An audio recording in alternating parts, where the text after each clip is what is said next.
Good afternoon. So we've all just had some really good food. We'll now sit in the sun, and everybody will fall asleep. No, I'll try to keep things exciting. I think, of course, this is my passion, and I'm really looking forward to sharing with you. So this is what we're doing. So we use liquid crystal-enabled or reconfigurable holographic metamaterials to change a dish into an electronically scanned antenna. Thank you very much. Did I just say antennas? Really? Is it 1920? Are we really talking about antennas? Why do we care? Like, why are antennas the thing? And it turns out that there's a really good reason for antennas. Oh, we've skipped ahead. But okay, we'll start there. The antenna, and in particular the parabolic reflector, is the choke point to the world's largest resource of wireless spectrum. And the reason we care about that is that's what we use for wireless connectivity. That resource has become so valuable that in the United States, a small sliver of wireless spectrum, just 3% of what's available in the United States, was recently auctioned last year. So it's 25 megahertz for $36 billion. That's just the spectrum. There was no physical access. Nothing was deployed. That's not what it costs to actually, you have to spend another 3 times that to actually get cell phones to work. This is just the spectrum. Now, what's interesting is that if you take that and you compare it to what's available to us from the sky, we get to use these higher bands, these higher frequencies. And so most of what we use in our cell phones is between 300 megahertz and 3 gigahertz. But once we start to use spectrum that's available to us via satellite, we get to use everything from 10 gigahertz to 30 gigahertz and even beyond. That means that there's actually 16 times more capacity allocated in those frequencies than is allocated to what has actually enabled the mobile revolution to date. This is what it looks like if you show it on a map. But this is actually not enough. You can space the satellites across the sky every 2 or 3 degrees. Think about that, 2 or 3 degrees. One tick of a second hand on a clock is 6 degrees. You can fit 3 satellites just in that. And you get to reuse all of this every single time that you do that. Right now, as some people have mentioned, we're doing that across what's called the geosynchronous arc. But in the future, we'll actually have satellites that fly across every corner of the sky. And so as you look up, every 2 or 3 degrees, there'll be another satellite in the sky that you can reuse all of this capacity for. And so if you really want to show what that looks like, it looks more like this. It's about 5,000 times more capacity than we have today to cell phones. And it's what we can get from space as we go to higher frequencies. But you can't do it with this. And the reason you can't do it with this is actually a mobile antenna. This is what it looks like today. You take a big dish and you literally put it on motors and you spin it around. There's very few platforms that you can even put the thing on. And for that reason, this tremendous resource, this 5,000x mobile resource, this spectrum that costs $36 billion just for small slivers of, we waste it on fixed services. We use it for things like television. And the principal reason for that is we can't make it mobile. And so what Kymeta is doing for the first time is we're changing that paradigm. For the first time, we'll be able to leverage this tremendous resources into mobile applications, and we'll also allow the satellites themselves to move. It touches everything we do. So we talk about bringing internet to the next 3 billion people. That's an important goal near to my heart. But it has tremendous applications in things that you'll see and things that you won't see but will touch your lives on a day-to-day basis. This is how we can get connectivity to trains as they move across countries that often go in and out of terrestrial connectivity, if you're in a country that has good terrestrial connectivity to begin with. We work with small companies like Toyota to bring this into cars, where they're looking to be able to deploy tremendous capacity into the vehicle in order to enable things like the driverless car in the future. But they need to do it securely, and they need to do it inexpensively, and satellite gives them really the only option to do that. Planes, I don't know about your experiences, but certainly mine, and providing connectivity to planes are terrible.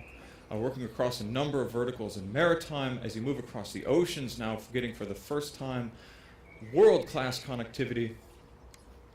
And then also deployment of our technology. There are several companies as well as governments trying to integrate our technology into satellites themselves, IoT applications, and I'll get into that a little bit as we go forward, and maybe even some television.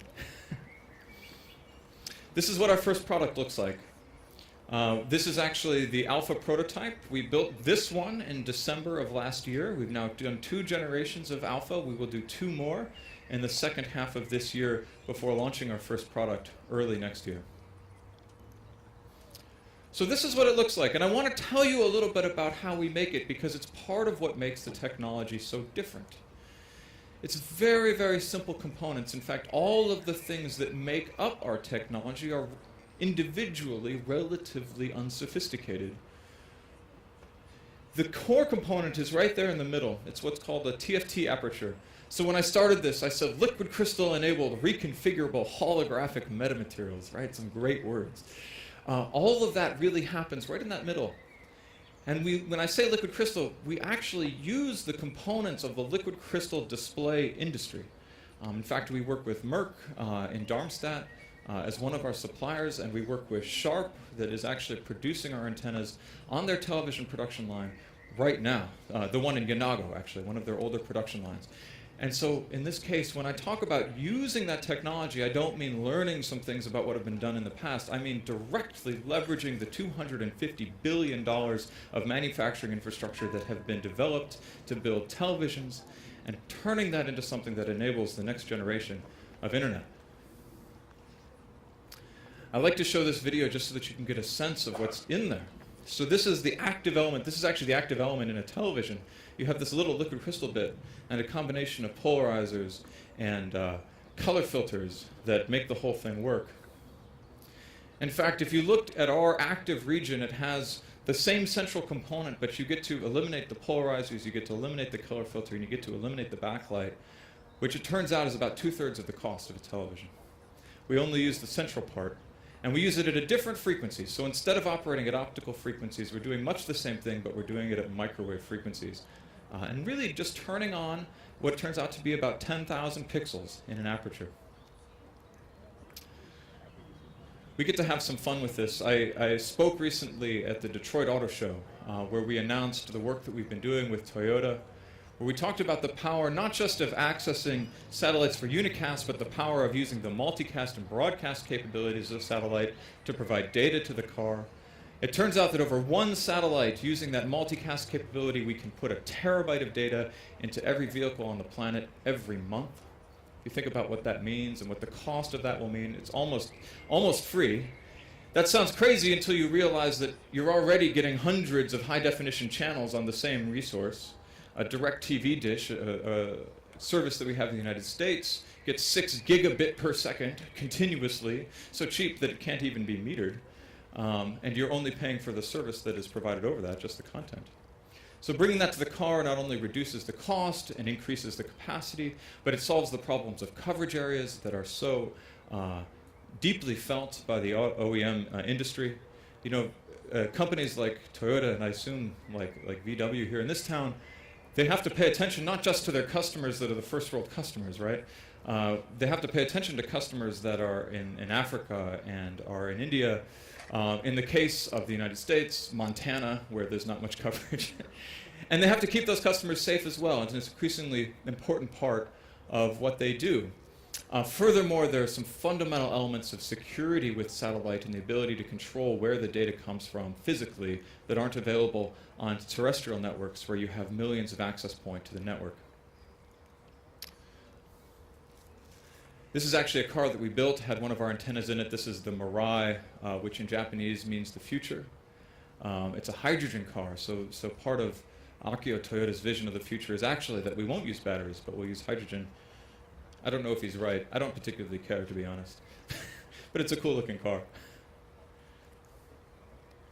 And I just thought I'd spend a little bit of time talking about the different things that enables. This, to people who are in the connected car industry, many of these services are things that people already talk about with LTE, But actually there was a talk yesterday in describing that some of these services require different types of networks. It's not the same network that can satisfy all the different needs. And so many of these services really need the contiguous coverage that comes with large geographies.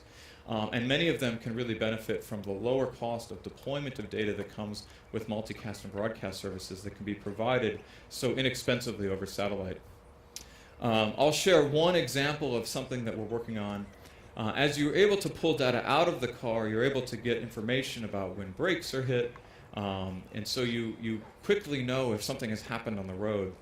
So by working with satellites, we can take that data in, we can aggregate it, and then we can understand if there's been an accident somewhere. Then we can actually turn to our partners that work in the Earth observation world, and we can have them steer a satellite to that location, take real-time video of what's happening in that location, and broadcast it to everybody in the affected area. Not only the passengers who are irritated with the traffic, but the first responders who will be responsible for saving lives on the ground.